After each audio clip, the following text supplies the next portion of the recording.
মানুষ চায় নিরাপদে রাস্তা দিয়ে হাঁটবে, মানুষ চায় নিরাপদে রাতে বাসায় ঘুমাবে, মানুষ চায় নিরাপদে যে যার চাকরি বাকরি ব্যবসা বাণিজ্য সব কাজ কারবার করবে, তাই তো?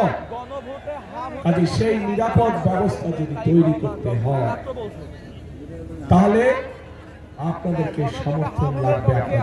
আপনাদের সমর্থন থাকলে সেই নিরাপদ ব্যবস্থা ইনশাআল্লাহ বিএনপি বাংলাদেশে প্রতিষ্ঠিত করতে পারবে। কারণ বিএনপির অতীত ইতিহাস আছে, দেশের আইন শৃঙ্খলা কিভাবে নিয়ন্ত্রণ করতে হয় সেটি বিএনপি একমাত্র অতীতে দেখিয়েছে।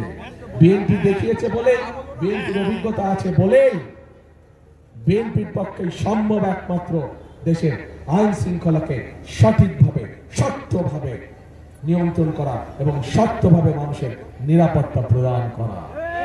প্রিয় ভাই বোনেরা, যে পরিকল্পনার কথা বললাম, আবু সাইদের স্বপ্নের যে কথাগুলো আমি বললাম, এগুলো যদি বাস্তবায়ন করতে হয় তাহলে আমাদেরকে আরেকটি বিষয় টুটি চেপে ধরতে হবে।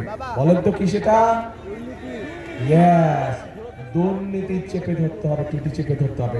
আমরা দেখেছি বিগত 16 বছর অর্থ লুটপাট অর্থ আমাদেরকে চেষ্টা করতে হবে বিদেশ থেকে দেশে ফিরে নিয়ে এসে মানুষের কাজে ব্যবহার করা। এবং প্রিয়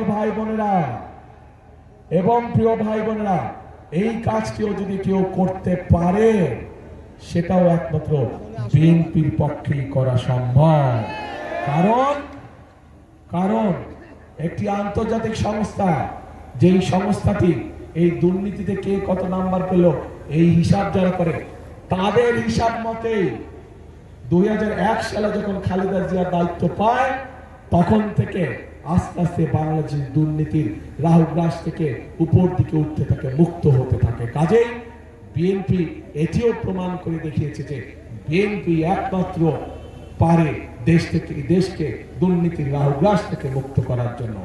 প্রিয় ভাই বোনেরা, একটি দল আছে, সেই দল বিএনপি সম্পর্কে মিথ্যে কথা বলে যাচ্ছে কয়েকদিন ধরে।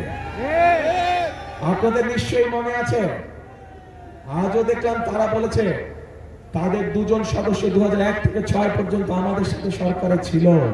মনে আছে আপনাদের? এখন তারা বলছে যে বিএনপি সময় বলে পরিস্থিতি অন্যরকম ছিল, তাদের মানুষগুলো ভালো আর আমাদের মানুষগুলো খারাপ। আমার প্রশ্ন হলো ভালো মানুষের সাথেই তো ভালো মানুষ থাকে নাকি? তাদের মানুষ যদি ভালোই হয়ে থাকে, আমাদের সাথে প্রথম থেকে শেষ দিন পর্যন্ত তারা ছিল।